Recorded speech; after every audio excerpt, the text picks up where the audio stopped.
Right.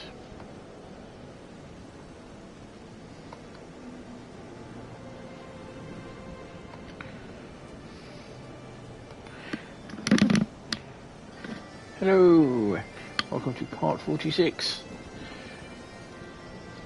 And let's stream Final Fantasy 14, hopefully. And get this show on the road. Dragging my heels. But last time we spotted some moogles. So we're going to try and have a word with them. Everyone loves a good moogle.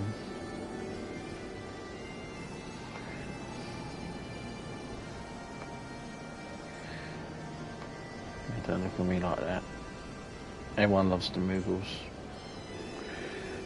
Cooper. Moogles are right.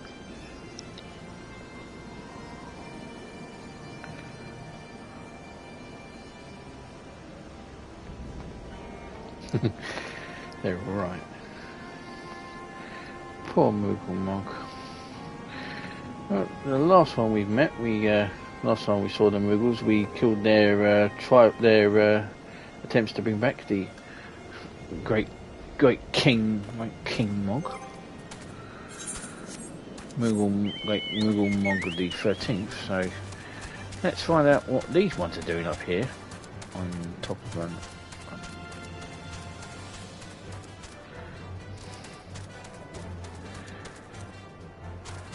Find out what they're doing up here. Anyway, let's put the Alfie now.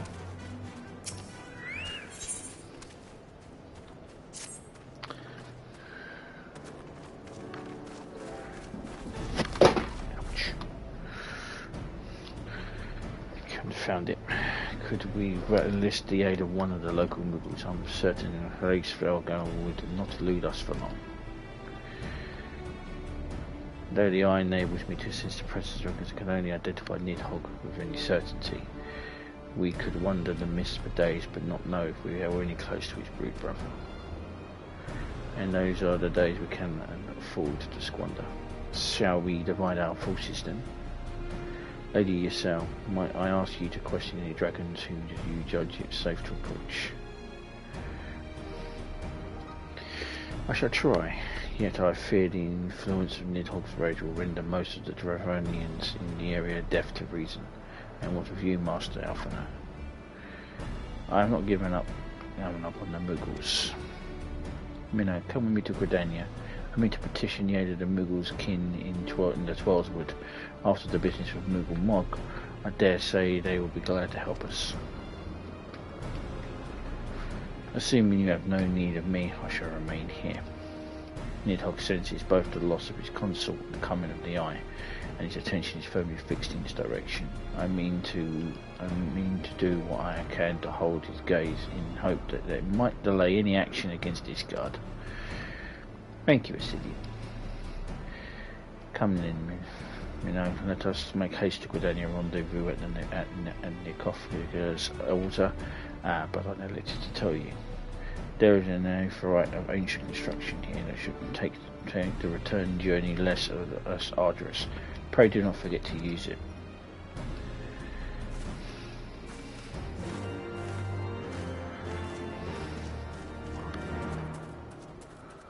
Nokrafia.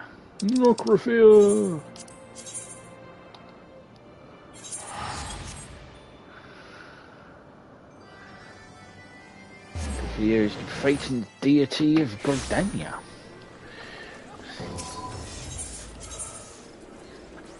One of the 12.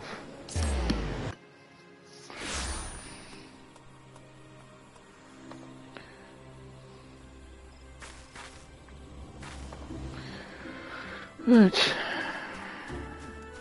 Alphina. I sent word to the Order Seer upon arriving in Gridania. I'm pleased to report that she has agreed to grant us an audience. If anyone can help us to contact the Tweleswood moogles, it is she. We are expected at the Lotus Stand. I trust you're familiar with the Conjurer Station at this entrance. Oh yeah, me and this idiot have had numerous conversations. The Order Seer waits for you. Pray follow me. Yay.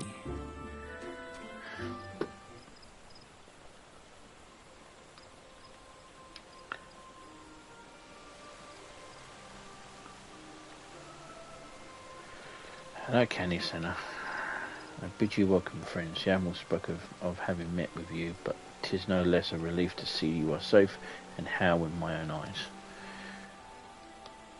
We humbly thank you for agreeing to receive us on such short notice, my lady, and all for you all I have done for us in our absence.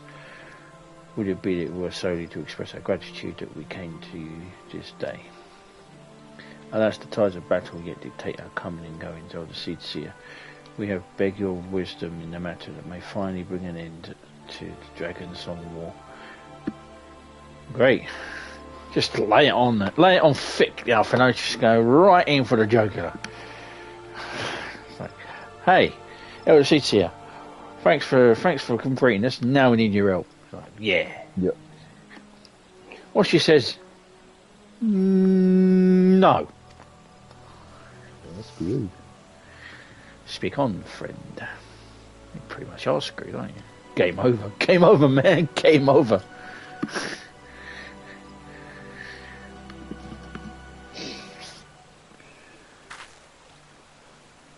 I see. So you seek the means to contact these moogles in the churning mists. Cuckoo poo-poo. Popo. Cuckoo popo, I say. Cuckoo.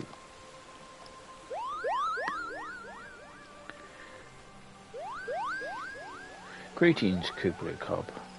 To what do we owe the pleasure of your company? I was struck by the sudden urge to bring you some fruit, Kenny, and I'm jolly glad I did. Tell me more about these moogles in the sky, Cooper. I'll gladly tell you all I know, though it amounts to precious little. We have encountered a moogle high in the clouds in Dravania, and had hoped that you and your kin and the Twoswood might agree to facilitate a meeting. Pray correct me if I am mistaken, Kuplo. But there are legends, are there not, where we speak of the moogles who dwell beyond the clouds? Indeed, there are, Kuplo. Long ago, back when the world was still young, they say my ancestors had the gods up in heavens. Of course, that was before their masters took to bickering like spoilt children. Ah yes, the tale of good King Moogle Nog the 12th. He is revered for holding fast to a rope of miraculous length that his subjects might climb down from the sky and escape to the world below. Ignoring the more fanciful aspects of the tale, it may well be that Kuplo's ancestors hailed from the churning mists. Given how long his kin have resided in the Twoswood, it's perfectly possible that the details of their history have faded into myth. Way to just go, hey, there's the moogles up in the clouds, and you lost contact with them, and your great king was just a twat, and you never served the gods anyway. Alpha no. Indeed, Master Alpha, such stories often contain a measure of truth. It is like that the moogles of the Churning Mists tell similar tales of the world below. I can well imagine why one you encountered fled at your approach. Oh, fleeing second nature to us. We often hide when the larger races came trampling through the forest. Of course, where there's one moogle, there's bound to be more.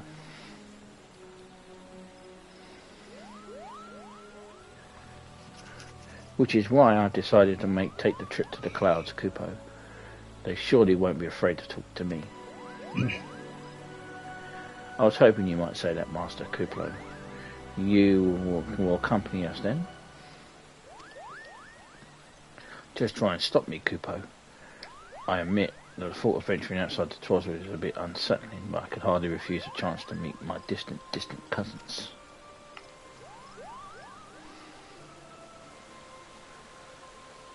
If you'll have meat, I too will accompany you on this venture and lend my voice to your cause as an ambassador of Gridania.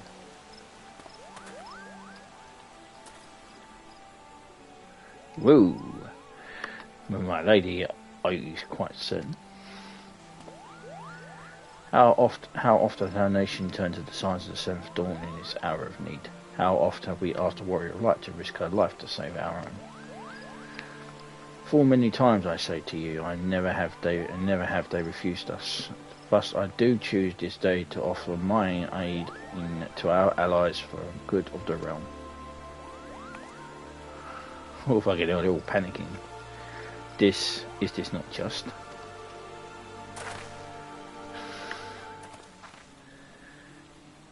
And most unexpected and most welcome offer, Elder Seedseer. We would be honoured by your presence. Just a matter of having to go through entire cold region. Yeah, you have to go through waste through the Hitherlands, then the Dravanians, and through things which was full of angry bugs and dragons who will set you on fire, and then you got to go through a dungeon, and then climb up to the top of a mountain.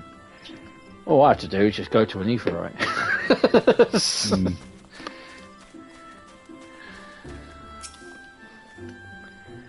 Pray return to the summit and form our companions of these developments. I will serve as Elder Seedseer's guide on the journey back to Sohm. It being a path that I have already trodden, I do not anticipate any great difficulties. Besides, we shall have the Elder Seedseer's personal guard to escort us. You've got more faith in them than I do.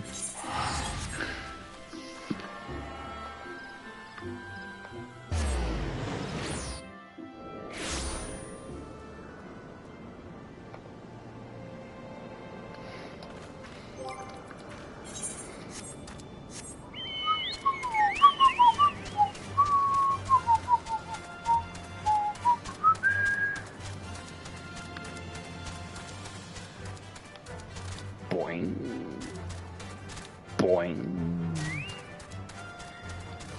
Estidian.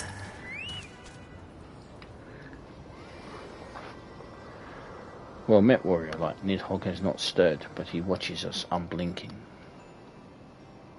A lot of developments. We're coming with an annoying moogle and the Elder Seedseer. The Elder Seedseer herself answers your call. Then there is naught to do but wait.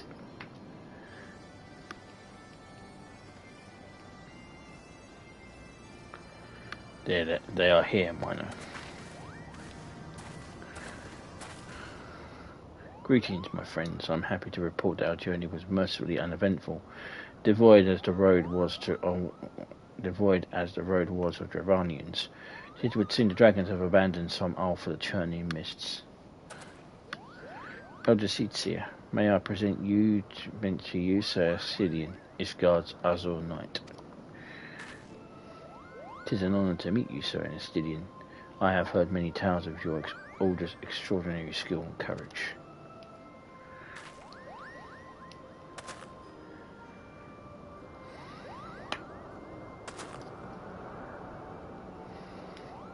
Friends, I feel it only right to inform you that we are not alone. The Moogles are all around us, even as we speak, and I should imagine they are more than a little concerned by the horde of strangers that have descended upon their home.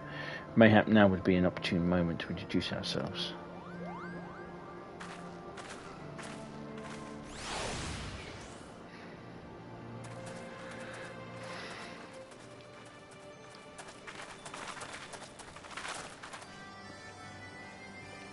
This should serve.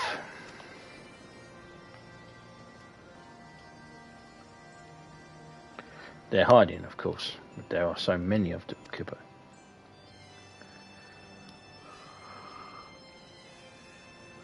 I am kind of certain all my companions and I have braved the long road from the Twelvewood to share words with you.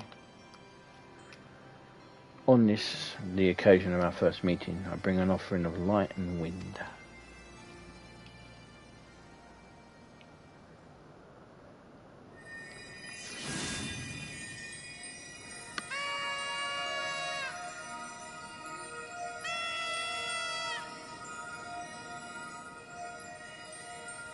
Oh, such a gentle and pleasing glow, Cooper.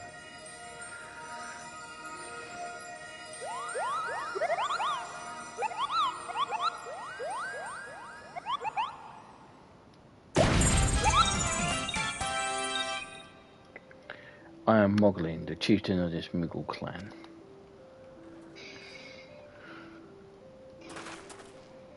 Chieftain Moglin, it is an honor to meet you.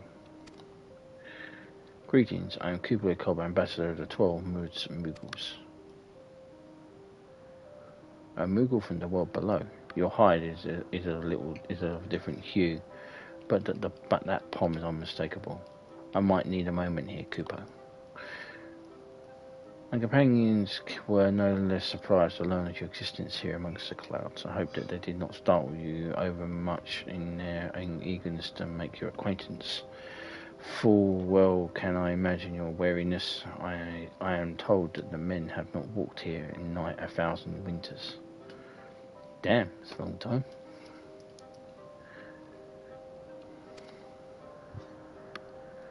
Mayhap you will forgive them for their forwardness when I unfold to you the grave matter which first brought them to the mists. My companions crave an audience with the great worm Hraesveglr, that they might negotiate an end to the war twixt man and dragon. An end to the war, you say? I trust you, Kana Isena. The light of peace shines brightly within your soul. But I'm afraid the same cannot be said of your friends. To be plain, we did not hide ourselves because we were the first of your kind to be seen here in 1,000 years. Well, not only because of that. We hid because we smelled dragon blood. These skies are home to many, many dragons. While some crave peace, such as Hraesveglr, many others crave the opposite, such as Nidhogg. Suffice to say, we are worried that the presence of your blood-spattered warrior friends will attract the attention of the nastier kind and invite destruction upon our happy home. Makes sense.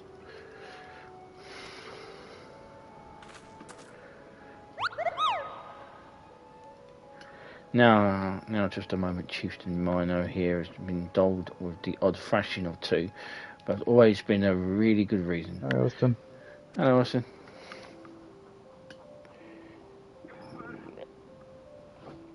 I am streaming, so think you know.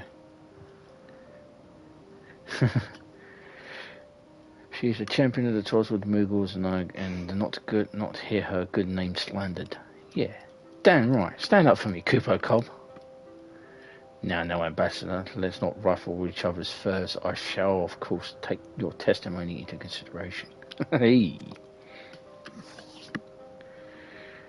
If I may, Chieftain, there is little room for trust twixt strangers. Might we not take this opportunity to learn more of each other?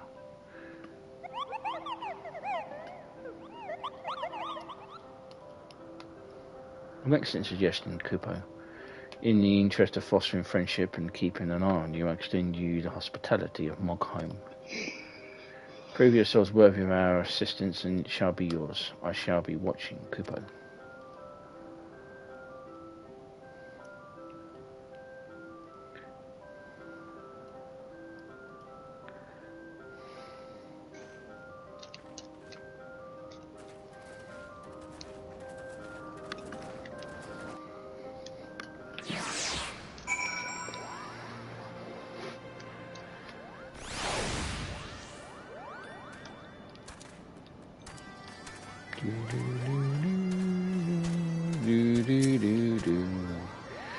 Tell me, in the world down below, do all your kind look so different from one another? It's most terribly disconcerting.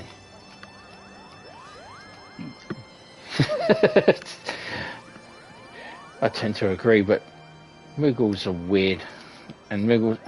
See, the problem with the Moogles throughout Final Fantasy, they have a knack of just speaking whatever they want.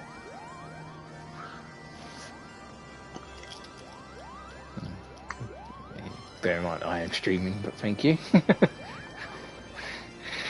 What was it that Kupo Cobb called? What was it? Was it Kupo Cobb called you again? Mino. Your names are odd, as is your appearance. Have you ever considered a nice Moogle name? Moglin is taken, by the way, Kupo. As are Moghand, Mogmug, and Mogwin. These being the names of the three wise moogles who will minister them in monstrous challenges that I have devised to measure your worth. I call them the trials of trustworthiness. Undertake these trials, and we shall soon see whether or not you're worthy of our aid.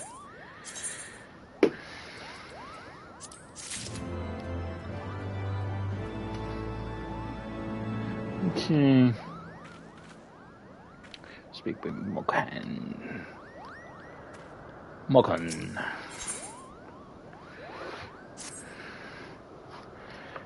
Hello, yes, I am Moghan, the foremost alchemist of Mogholm, if you must know. If your tummy's gloopy or your wings droopy, I have a potion to fix that.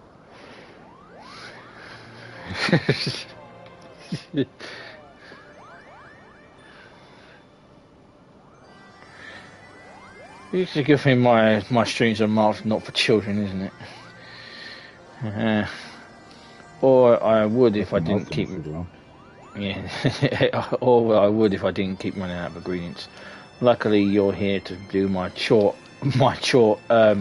Yes, go forth, mighty adventurer, and mightily pluck 3 springs of cold breaths for me. You'll find it blooming near the entrance of El Tom. It's not the safest of places, so do not let yourself be too distracted by pretty flowers, Kupo. Let's pick up all of them. I think they're all going to send me out there in the same place. So let's go and speak with Mogmug. Mogmug!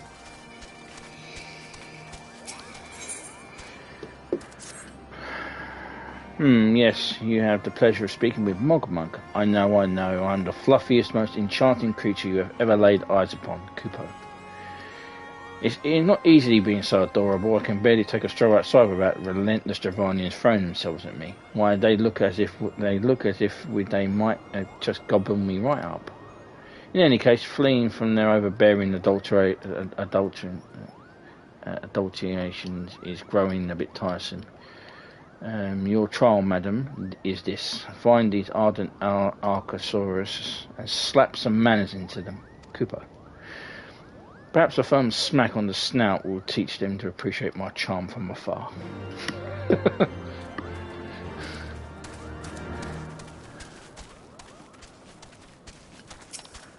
Mogwin. Huh? Mogwin. Good. Mogwin's the name, and art is my game. When it comes to painting, there's none in Mogholm that can match my talent with a brush. Kupo. I know you might have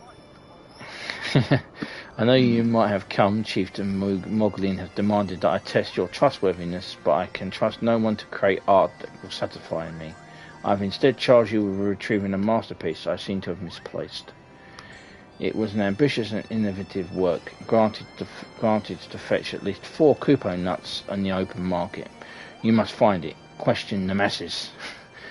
Surely a pebble painted with such a vibrant colour and unmistakable panache cannot have escaped the notice of every moogle in Mogholm.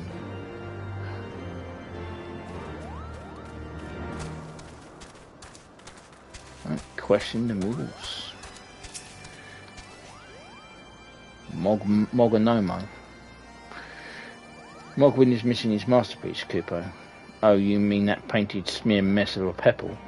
You know how I've not seen it recently. In fact, which of my eyes are profoundly grateful. Ouch! Everyone's a Greek. Maestro Mogwin's misplaced his masterpiece, Kupo. Oh, happy day! If I am swifter in finding it, I'll soon have a genuine Mogwin from the piece for the price of a little perspiration. Honestly, who has 4 Kupo nuts just lying around to spend on such luxuries?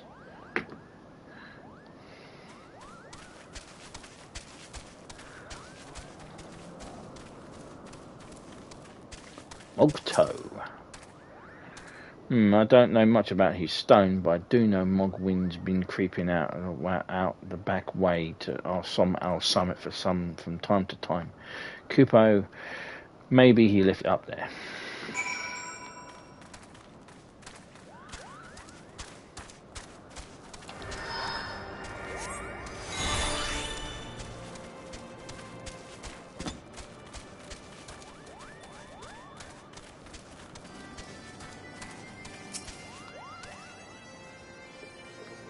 Well, what did you find out, Kupo?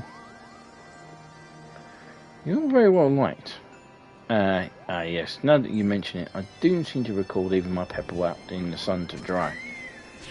The second part of your trial commences. Go adventure and retrieve my masterpiece before some art-straved admirer swipes the stone for himself. And if I remember correctly, well, that's above. Up we go! Wrong way! I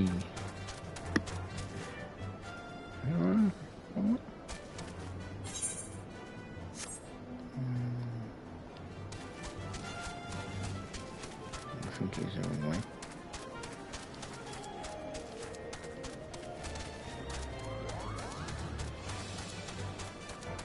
Yeah, it was the wrong way. This away.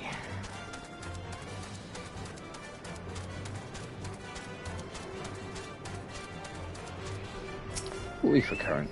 Hello. Piece of candy. That's what pretty much E for currents are, aren't they? Piece of candy. Piece of candy to give you a flying. Right. Sohm Owl Summit.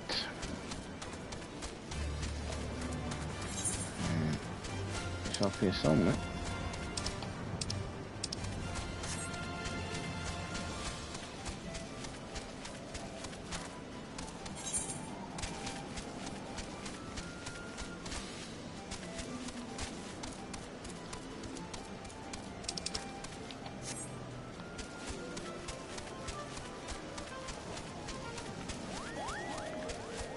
It's painted stone.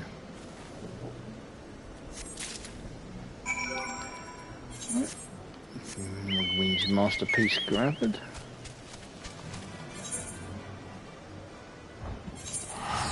going to be lazy and I'm going to teleport down to the Etherite because I cannot be asked.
Yeah, take that.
Okay, moogles. Done your chores. You just lied about. But then you are moogles.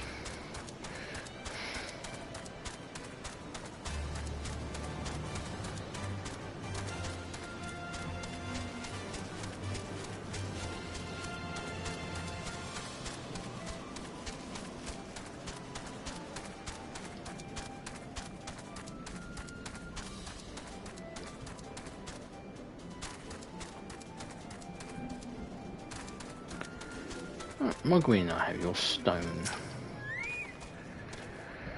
Do you have it, Kupo? Is my masterpiece safe?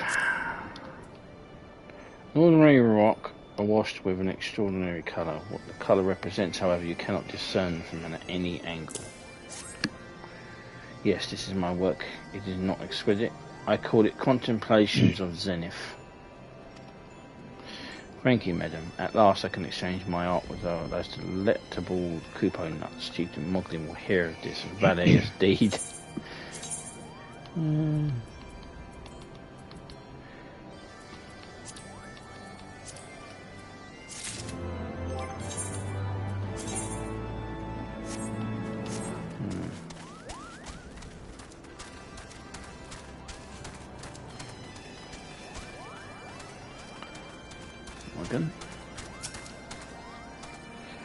Do you have any trouble finding Cloud's breath? Do I need it quite urgently? I do need it quite urgently, you know. Lack of imagination has led to most white flowers found growing in the skyborne regions of Dravania and our breath to be named after clouds. This light petal specimen is no exception.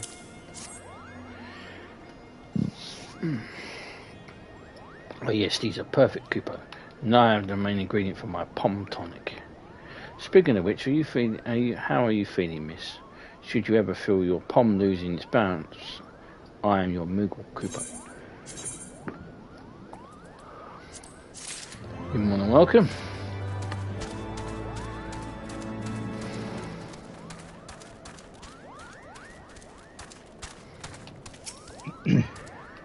Mugmug. Were you able to humble my Dravanian devotees? Wonderful. You are as capable as I am captivating, Kupo. Still, my precious perfection does not excuse those louts for pursuing me so mercilessly. The tongues lolling and their bellies rumbling. The Dravanians and their ilk have much to learn about for acceptable acts of admiration.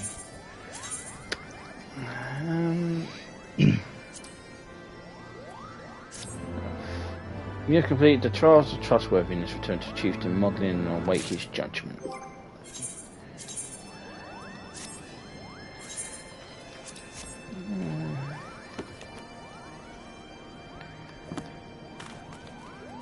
I think I'll explain to Moglin and then Mogmug though they have planned to eat him, but I'm pretty sure he'll figure it out. One way or another. Moglin's judgment. Mino, as if it was, if it is what you insist on calling yourself, you have completed the trials of trustworthiness administered by the taskmasters Moghand, Mogmug, and Mogwin. During these grueling tests of character, I have closely observed your conduct, as well as that of your companions. And I am decided, Kupo. Gather your friends before me now, so that I need not repeat myself needlessly.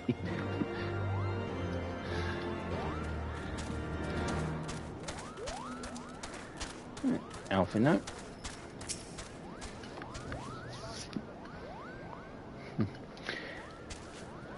Are these trials over then? My tasks have been little more than household chores. If our hosts elect not to grant their aid after working us like pack chocobos, I shall demand compensation in Kupo nuts out of principle. But I hope it will not come to that. Let us hear the chieftain's verdict, shall we?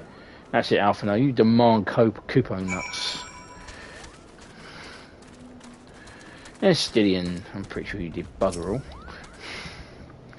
How are your trials, warrior light? I myself have sent a number of expeditions to chastise the local dragon population. Did not the chieftain wish to avoid inflaming the Dravanians? Such contradictions aside, our hosts seem enhanced by the height of my leap. They compare me to Mog, a lance-wielding moogle warrior of Eld who also favoured such attacks.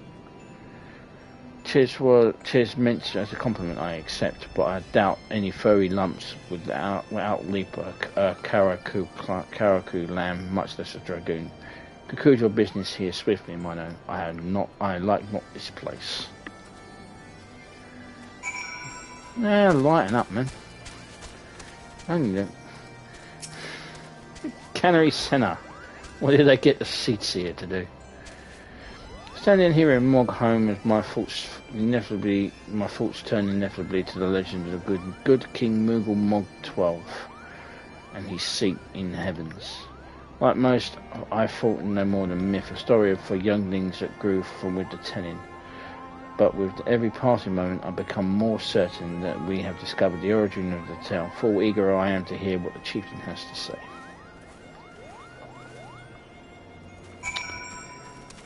Cooper Cobb. We became such friends, Kupo. My Moogle cousins have loved to sing and dance as much as I do. Chieftain Moglin has finally come to a decision, has he? Well, I'm supposed I've better flutter over and see him then. And you shall. What sorcery is this? My heart should stir at mere fluffiness. I was, no matter what is it? Chieftain Moglin has made his decision. Well, let us not keep him waiting then. You see, you shall understand. They're Moogles. They're fluffy. Annoying, but fluffy. No. Right, Moglin. No.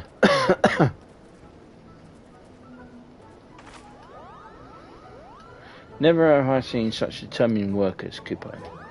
It would have taken us moons to complete all these deary chores and niggling errands.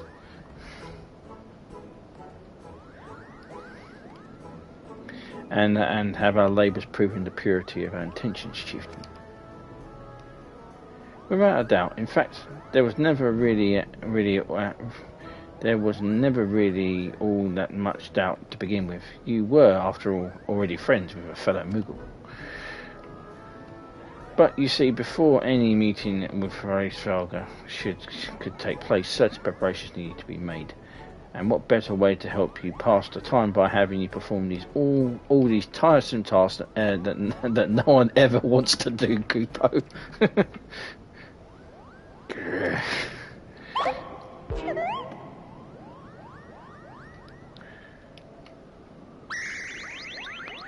Oh dear. The horn. Bring out the horn quickly.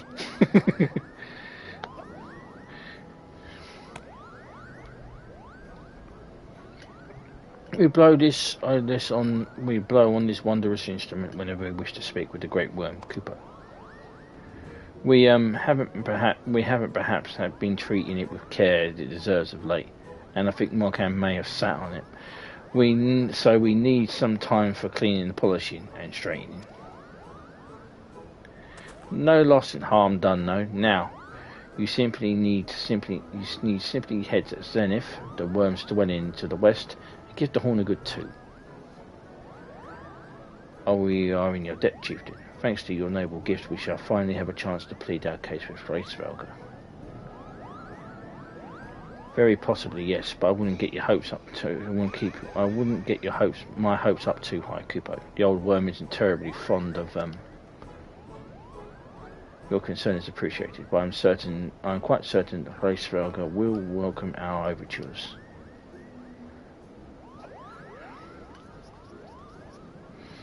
Should we ever arrive at his lair, come, we have squandered enough time already.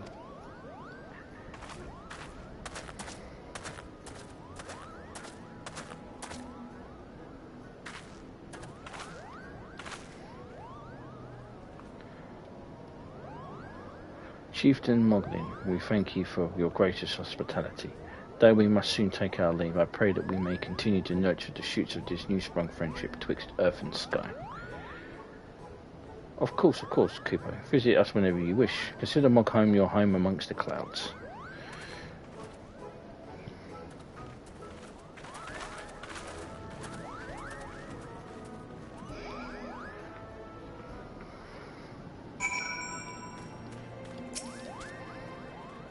Thanks for your help, Kupo. I doubt I would ever have found time for all these rotten chores. Hey, it wasn't my idea. It was the chieftain who spent a little less time sitting about and a little more time chieftaining. Things would never have gotten so messy in the first place. And he was the one who sat on the horn, by the way. Well, now all the errands are done and the horn is fixed, so all is well that ends well. Eh, Kupo?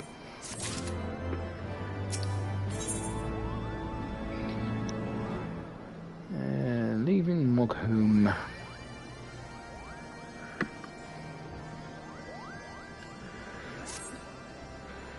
Well, I expected you're eager to be on your way. Did I mention your friend was looking for you, Kupo? If not, Alphano's looking for you.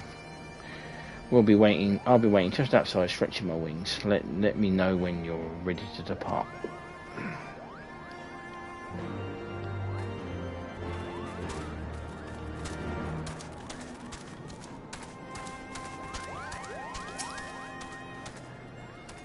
To the best of my knowledge, we all have what we need for our trip to Zenith. I believe the Elder Seer and her retinue will soon be making the journey back to Gridania. It would be remiss of us, I think, not to convey our gratitude to them prior to their going on our separate ways, shall we? Kanasana.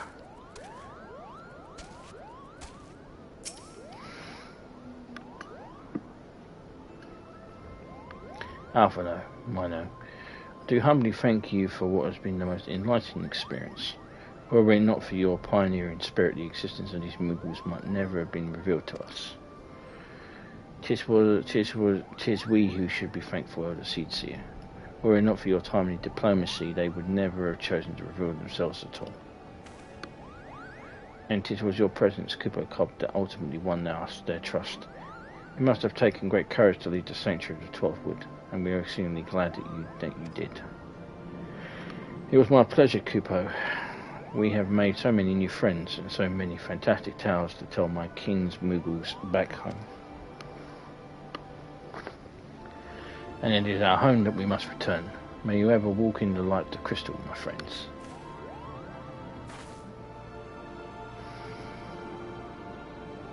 Safe journey, Elder Seedseer. We too must be on our way. Hraesveglr awaits.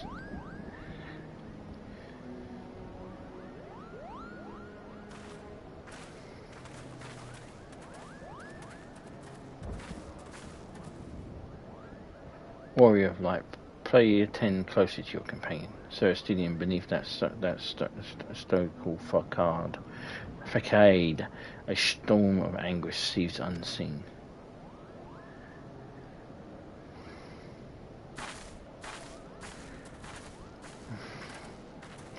Don't worry, we already know.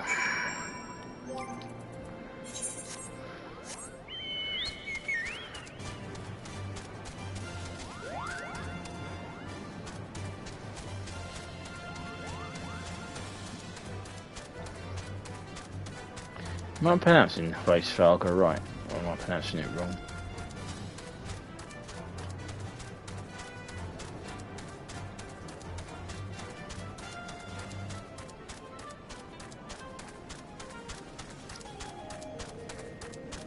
That's how they pronounce it in the game, Hraesveglr. Do you not pronounce the H? So you said your goodbyes and dabbled away your tears, Kupo. Then we are indeed ready to go.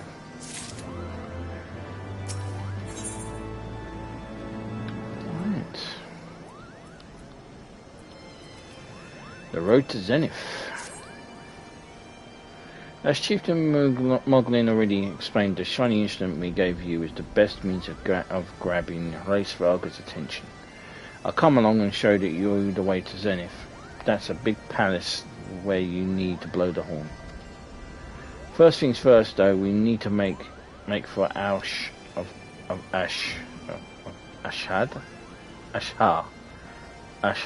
Oh, and watch out for the rampaging dragons. Maybe that should be the first thing. Cooper.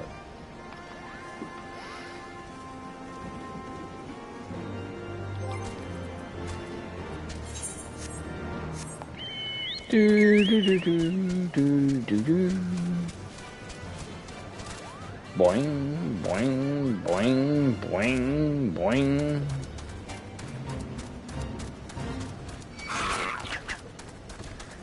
Run away! Run away! Run away!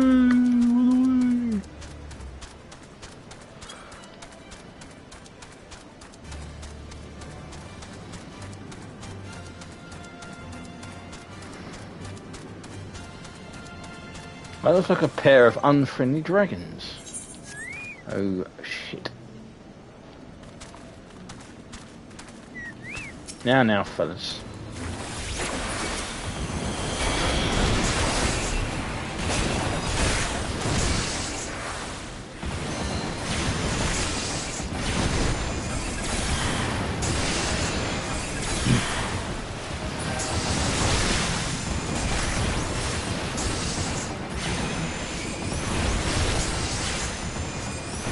We don't feel like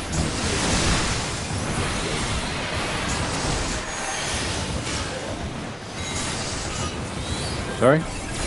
we don't pronounce the H. You don't pronounce the H.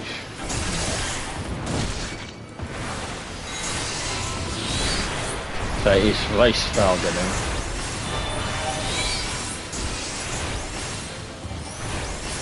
Not Haste, not. Yeah, so it's Hraesveglr.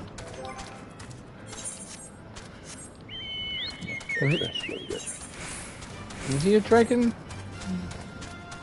Yeah. He was a dragon. I know Midgard's Orma was a snake.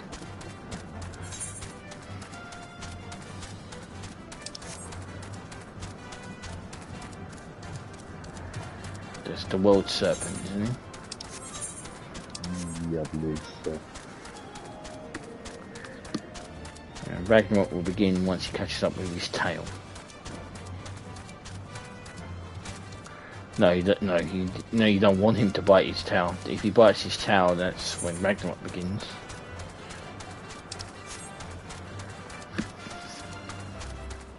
He's chasing his tail to begin to end the to end the gods.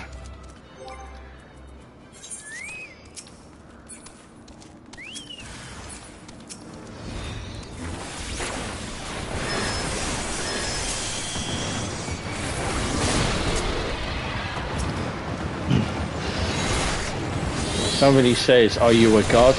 You say yes.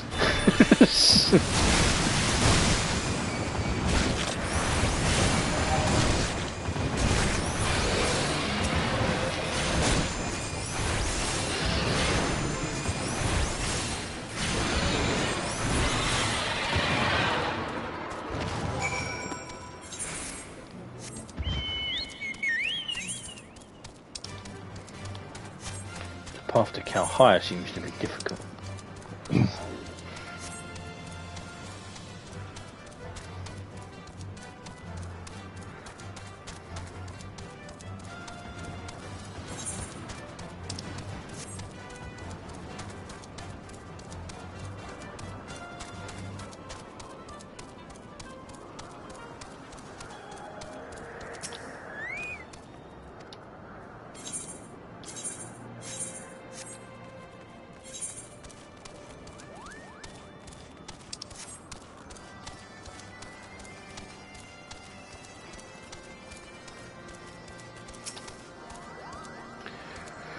Things were a bit bitey for a while there, but I think we've arrived at one piece, Cooper. I wonder what was the dragons were so awfully snappy. I mean, the bad ones are always bad, but they seem worse than usual.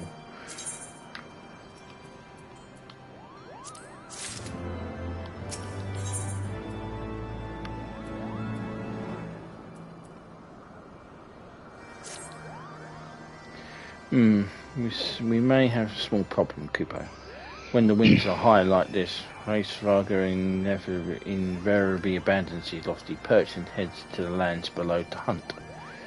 If you try blowing the horn now, I doubt he will hear it. I suggest we stop it and clear it in at the clearing up ahead and rest while the winds die down. You're just being bloody lazy, aren't you?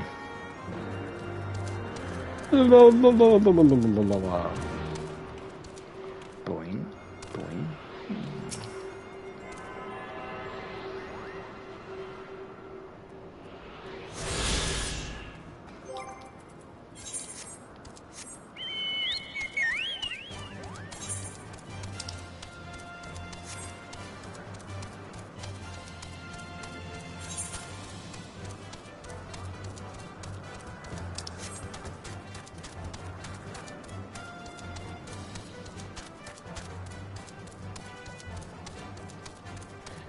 How hard could it have been to get someone to voice the moogles?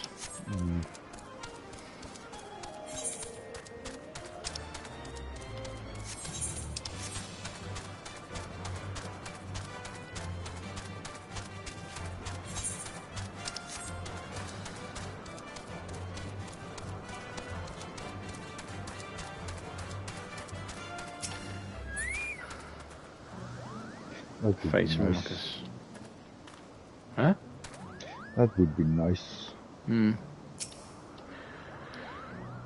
This should do nicely, Kippo. The winds will likely have died down by tomorrow, but until then we might as well make ourselves comfortable. If we must interrupt our journey so close to its end, I suppose this place is as good as any. I may have a brief respite from hardship. The road will help to clear our minds in readiness for the coming parley.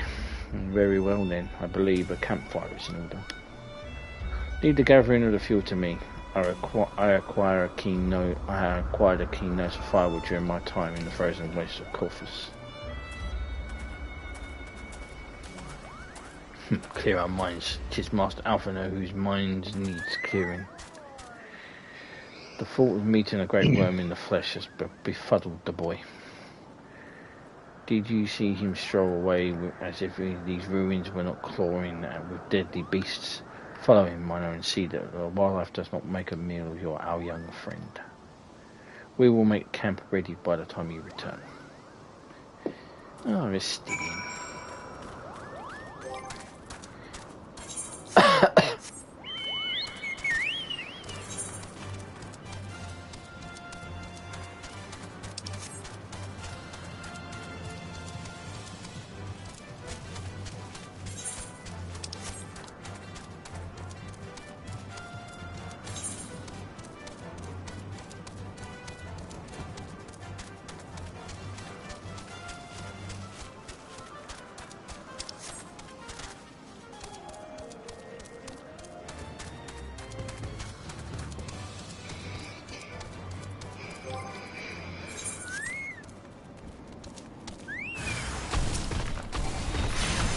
God, it's a tree.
I don't get my chocobo again. Did How are you getting? my chocobos is rank 19 now. 19. Nice. 13. I need to feed. You a Fabian onion. Yeah, onion. An onion, yeah. I see that I was right to worry about the boy's safety.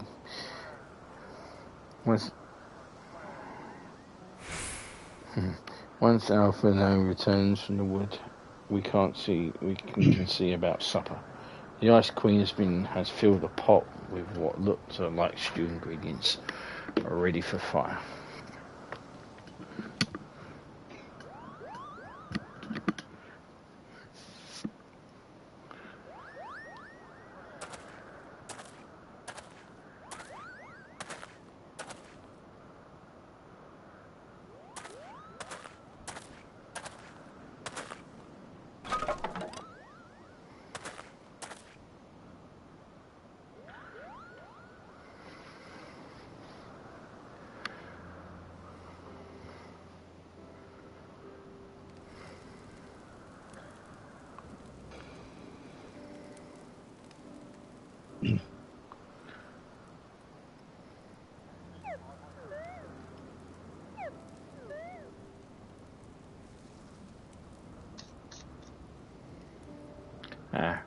Few things compared to as simple pleasures of sitting beside a crackling campfire of one's own making. So speaks the great explorer. Till recently, you wouldn't have recognised firewood if it came with a kindling and a flint.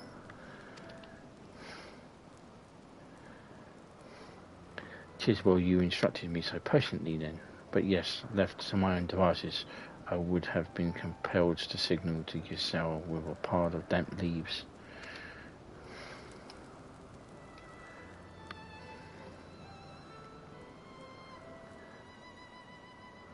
I was born the pampered son of a Charlian dignitary, and alongside my twin became the youngest student ever to be accepted into the studium.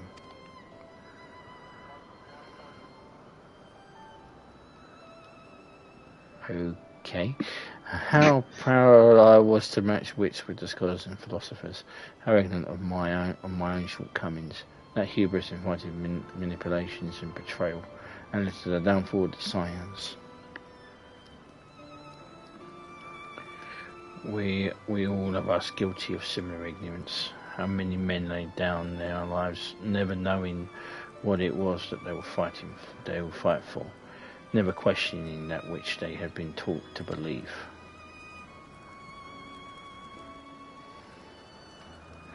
It was only upon meeting Hraesveglr that I had learned the truth hidden within our history. Were it not for the chance encounter, I would never have vowed to tear down the Holy See and expunge the falsehoods which it fans the flames of conflict. I would have lived and died in ignorance. That the truth had been driven into me so to do terrible things I cannot deny, but I would rather sin in the pursuit of peace than imagine myself virtuous for perpetrating a needless war. If this journey taught me anything, it is the importance and difficulty of holding to one's convictions in the face of failure, or striving always to replace one's ignorance with knowledge. You are well on your way, Master Alphinaud. At your age I was but a fool swinging a spear with scarcely a thought in my head.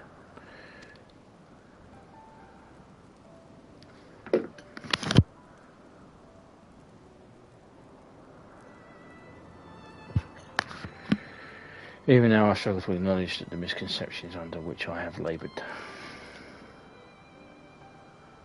Sitting here amongst these grand ruins, how can I deny that man and dragon once lived in peace? But for all as such an age existed, we are now in a time of war. Nidhogg killed my family, and no quirk of history will exonerate him.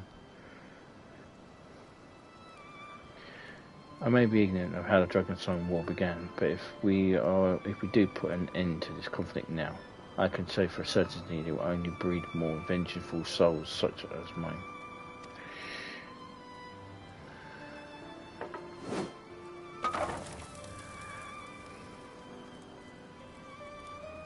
In my hands resides the power to vanquish a great one.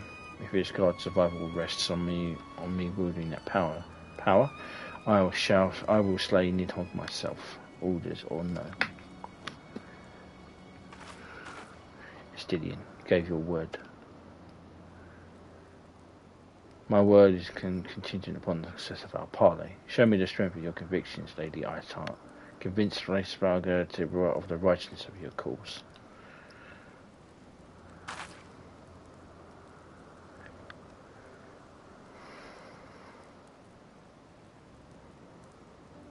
Doubt not, but I shall,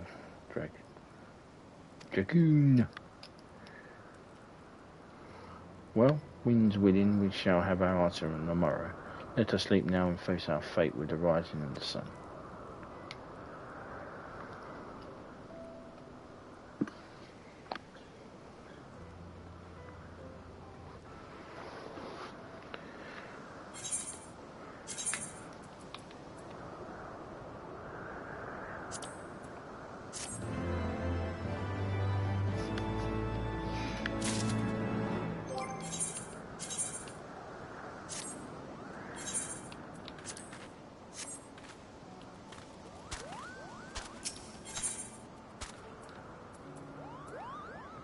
Okay, Morgan. Heart of ice. The campfire was so crazy, I must have fallen asleep, Cooper. But do you feel how the winds have shifted? They will have now borne Hraesveglr back to the skies above Zenith. I'm sure of it. This is your chance to climb up to the highest floor of the palace and summon him with a toot on that shiny horn. So I'll be heading back now, if it's all the same. Good luck, Cooper. It was nice knowing you.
Yep.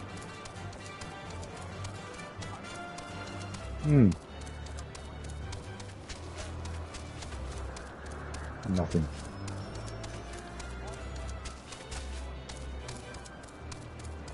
Again?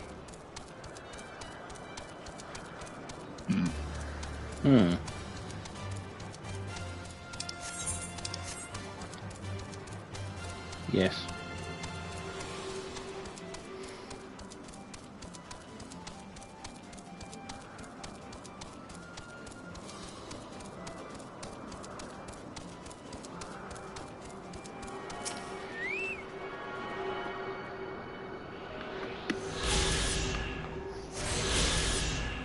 Okay, time to meet Hraesveglr.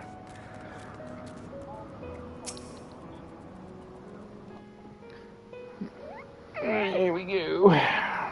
Blow the horn. Blow it, damn you.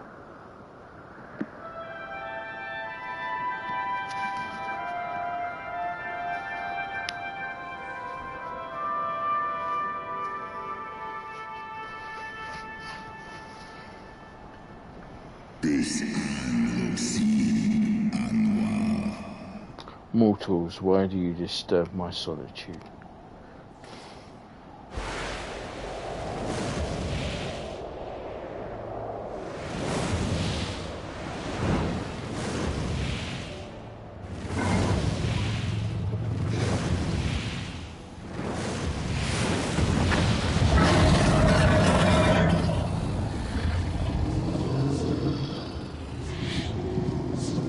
Hraesveglr.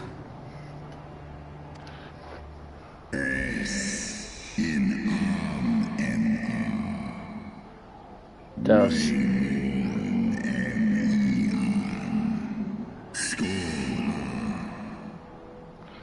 Thank you for speaking Dragonese. Thou speaketh the name of a creature that had been away for the release of oblivion. Leave me. By the 12. Mine ears hear the tongue of dragons, yet the meaning rings clear within my mind. How can that be? Hraesveglr, do you not remember me? 'Twas I whom you found in Dravania.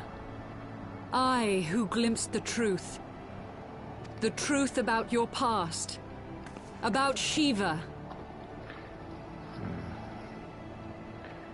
Okay. I'll have to go and... Well, oh, I can't wait.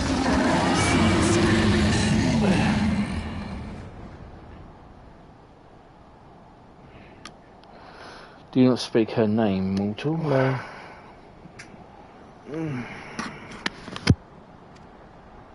But speak it I must. I have summoned Shiva's soul from the beyond and offered myself as her vessel. She has made her heart known to me. There we go.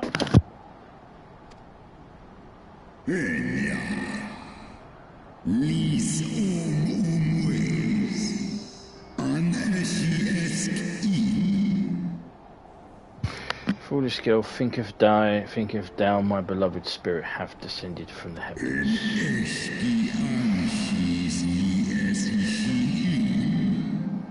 That secrets of her heart are dying to know. I have surrendered mine to her. Do you not see, my love? I am Shiva reborn.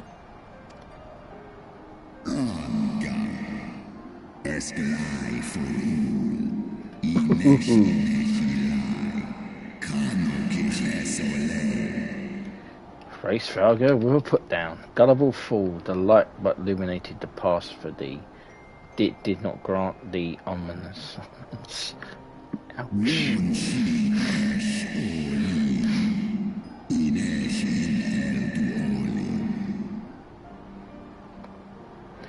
The spirit thou hast summoned belongeth not to Shiva. 'Tis but a shade conjured by thy own fancies, my own fancy.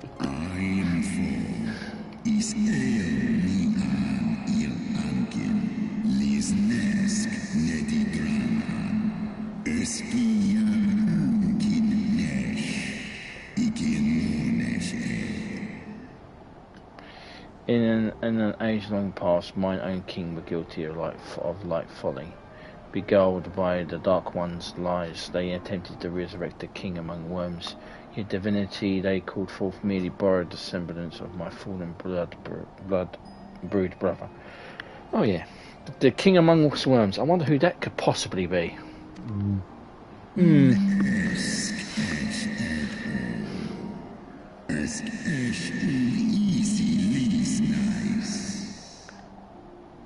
Such gods are not summoned, but created, phantom spun from threads of misplaced faith. Oh, Barmoot. Then the spirit that answered me.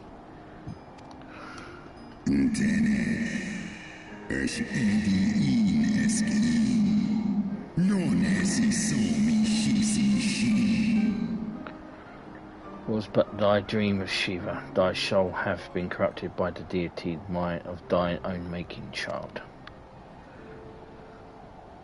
Ouch. You can see at the moment where her heart exploded. Be that Simpsons as it may, reference. Hraesveglr, Izel's desire to heal the rift between man and dragon is real, and it has borne us this far.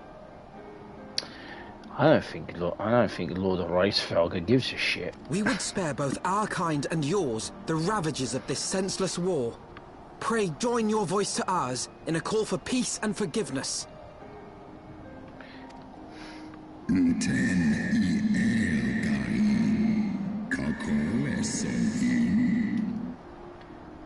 The tale of thy kind is once of vice, of treachery and death, and thou wouldst speak to me of peace.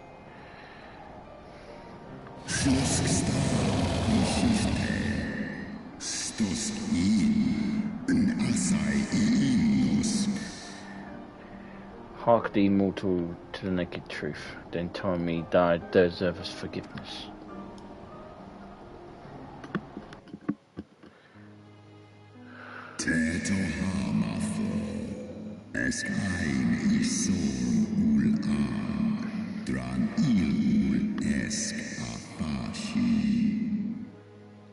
Twelve 1200 years ago, my beloved Shiva's sacrifice served as a bring an end to the war twixt man and dragon, paving the way for an age of peace and cooperation.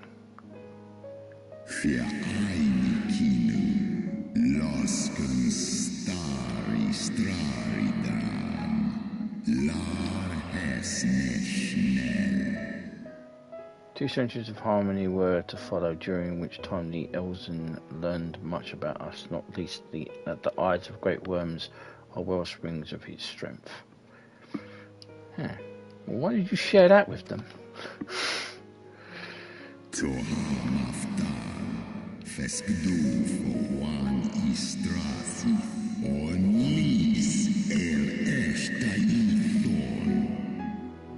It was out of selfish desire to possess this strength that King Théoden then conspired to undo all our people had achieved together.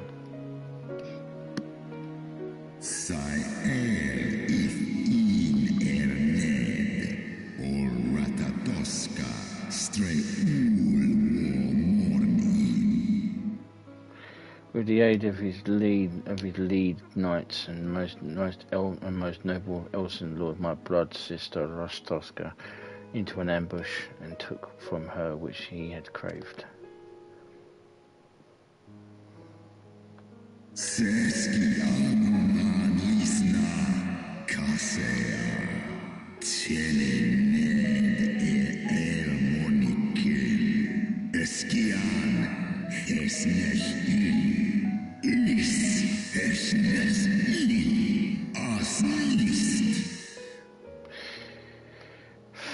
Fain would I struck the image in my mind. From my mind, yet still in the scene doth linger my brood sister's tattered corpse, defiled by her Elsian allies. They had torn out her eyes and feasted upon them in the manner of wild beasts. Charming.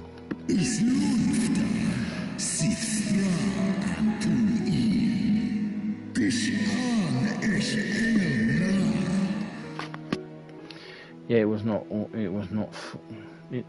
that was not for all. From their bloody banquet, the fiends had gained strength beyond that of mortal men.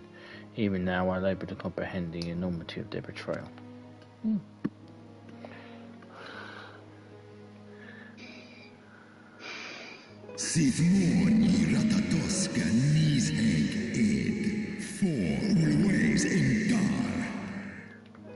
Nidhogg was the first to learn the atrocity, and he took to the skies hungry for vengeance.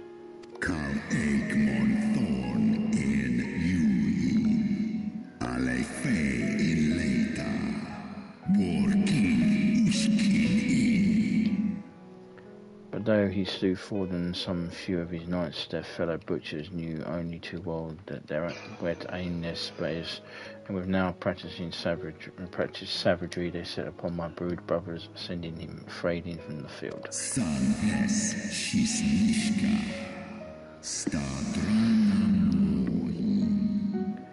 Hope you're all enjoying this lore.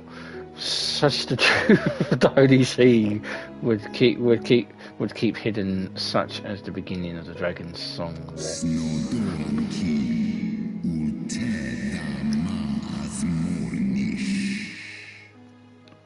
Tis a song my kind shall ne'er forget, in, and should 10,000 years pass, Ishgard crumble into dust.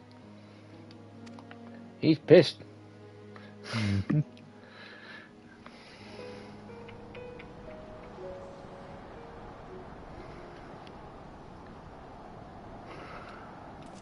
Your tale bears scant resemblance to the one I was taught. How convenient that it should absolve your kind of all responsibility. But tell me, dragon, why should I believe your version of events?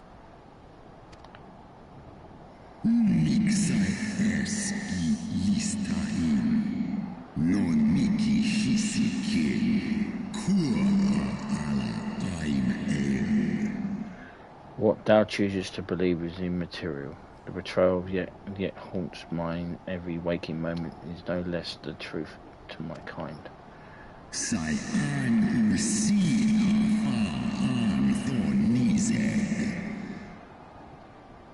And Nidhogg meaneth for Forden's people to suffer for this sin till the end of days.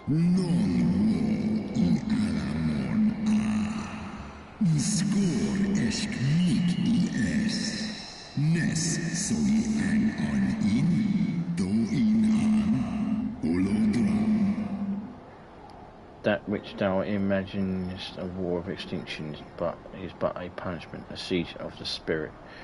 Hast thou not seen? Have they seen those who tire of the torment, those who abandon their own and side with dragon kind? Ishgard's so-called heretics.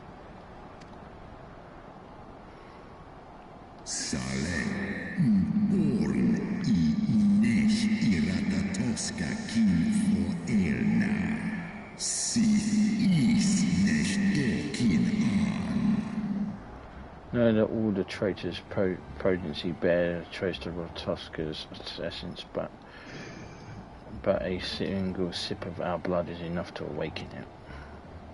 Then the seed lies within us.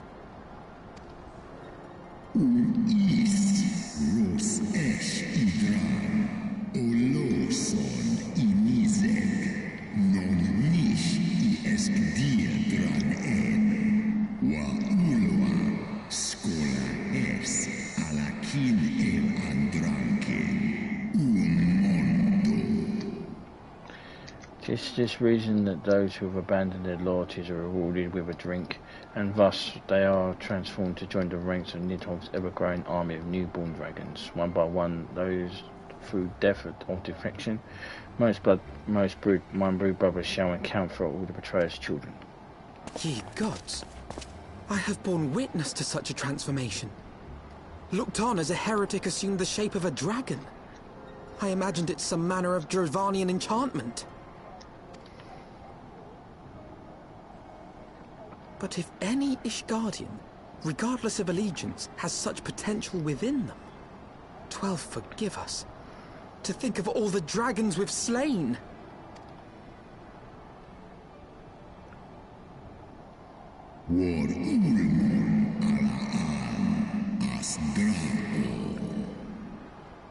There will always be some, of course, who choose to fight under the bitter end, like D Dragoon.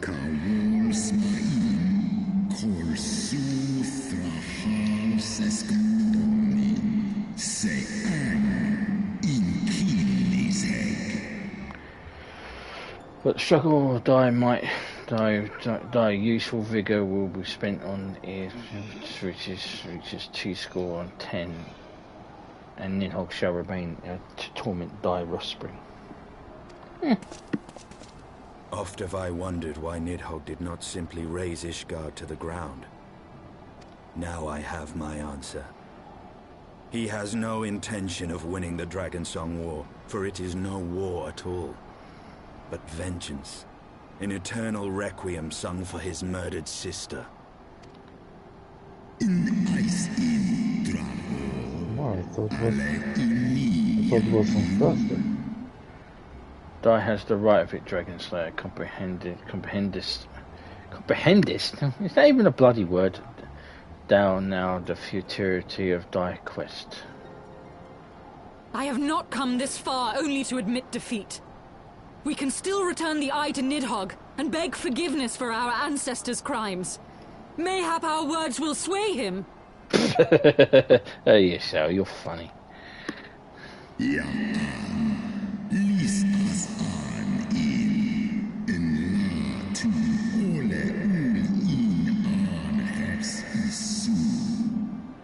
Stubborn child, thou thinkest in mortal terms. Our perception of time is too broad for thee to grasp.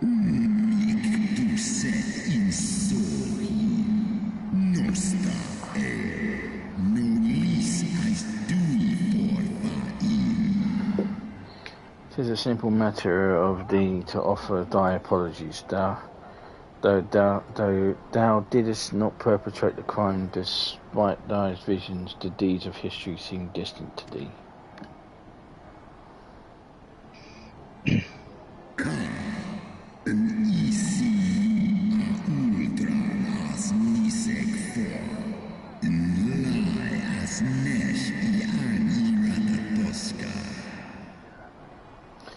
For a worm such as Nidhogg, however, the history is yet part of his presence, the flesh of the blood, and to dig gusts from Ratoska's wounds.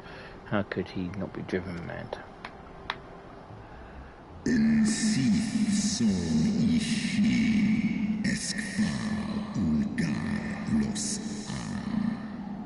Tis only by claiming embrace of Shiva's soul that mine own fury hath not consumed me.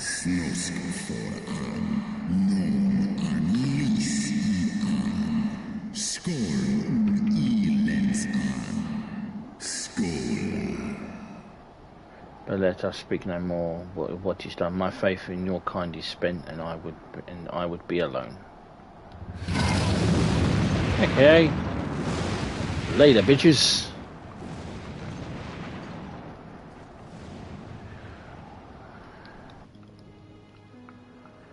Well, that was a monumentous fucking failure. Hraesveglr was every bit as awe-inspiring as I imagined. His voice fairly dripped with power. The will behind his words are so undeniable that transcended my ignorance of Dragon's tongue. 'Tis a bit pity that I misliked what he said. So far we have travelled until the heavy heavens themselves only to be dismissed like unruly children. And far from mitigating this humiliation, the hidden truths we have learned serve only to prove that our grand mission of peace is destined to fail from the first. Nothing will deter Nidhogg from his course.